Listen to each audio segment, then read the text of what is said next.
आज आहे ना घरातून एकदम टाकाटक मध्ये निघलो, कारण कस्टमरला पिकअप करून डायरेक्ट शिर्डीला न्यायचं. पण रस्त्यात बघतो तर काय ब्रिजचं काम चालू आहे. मिरची हॉटेल या ठिकाणी ना ब्रिज होणार आहे आणि नांदूर नाका या ठिकाणी पण ब्रिज होणार आहे. 50 कोटीचा निधी आलेला आहे दोन्ही ब्रिजला आणि काम एकदम जबरदस्त चालू आहे आणि व्हायला पाहिजे, कारण गर्दी इतकी होती ना लग्न सरायमध्ये, तुफान गर्दी असते आमच्या इथं. फायनली कस्टमरच्या इथं पोहोचल्याच्या नंतर मस्त गाडी बाजूला लावली आणि गाडी बघू शकता तुम्ही, एकदम चकाचक बरं गाडी आहे ना, एवढी भारी आहे ना, लोक डायरेक्ट गाडी पाहून इम्प्रेस होऊन जातात आपली. मग काय वाट पाहत बसलो, तितक्यात कस्टमर आलं ना. कस्टमर आल्याच्या नंतर नाही गाडीत घातले कस्टमरने मी हाय बाय केलं, म्हटलं क्या बात आहे. कसं कस्टमर होते आसामचे कस्टमर, डायरेक्ट मराठी शिकून दिली ना. कस्टमरने बी आपल्याला फॉलो करून टाकलं, सबस्क्राईब बी केलं, कारण की आपले सगळे चॅनल त्यांनी बघून घेतले, युट्यूबचे बी आणि इंस्टाग्राम आणि फेसबुक पण. आणि एकदम खुश झाले, म्हणजे भैया बहुत अच्छे ब्लॉग निघाले. म्हटलं ब्लॉग विशेष गंभीर असतो आणि गप्पा मारत शिर्डीला कधी पोहोचलो कळालंच नाही ना. मग काय 6 नंबर गेटवरती उतरून दिलं कस्टमरला तर म्हटलं तुम्ही दर्शन घ्या, मी गाडी लावतो पार्किंगला, मी पण येतो दर्शनाला.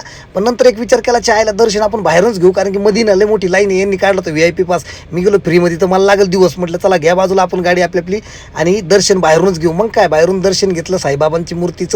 म्हटलं काहीच विषय नाही, म्हटलं आता कुठेतरी जाऊन बसू, म्हटलं एखाद्या ठिकाणी निवांत. तुम्ही पण साई भक्त असाल ना, कमेंटमध्ये ओम साईराम नक्की लिहा बरं काय, आणि फॉलो करायला विसरू नका. नाही तर काय एवढे भारी व्हिडिओ बनवतो, फॉलो करत नाही बघ काय. 2-1 तास थांबलो, लगेच दर्शन झालं, कस्टमरला घेऊन निघलो ना परत नाशिकची दिशेने. पण कस्टमर बी एवढं निवांत झोपलं ना, कस्टमर आहे ना विश्वासू माणसा ठिकाणी झोपत, मस्त निवांत झोपला. आता भेटू नेक्स्ट ब्लॉग मध्ये, तोपर्यंत लाईक करा, फॉलो करा. धन्यवाद पब्लिक.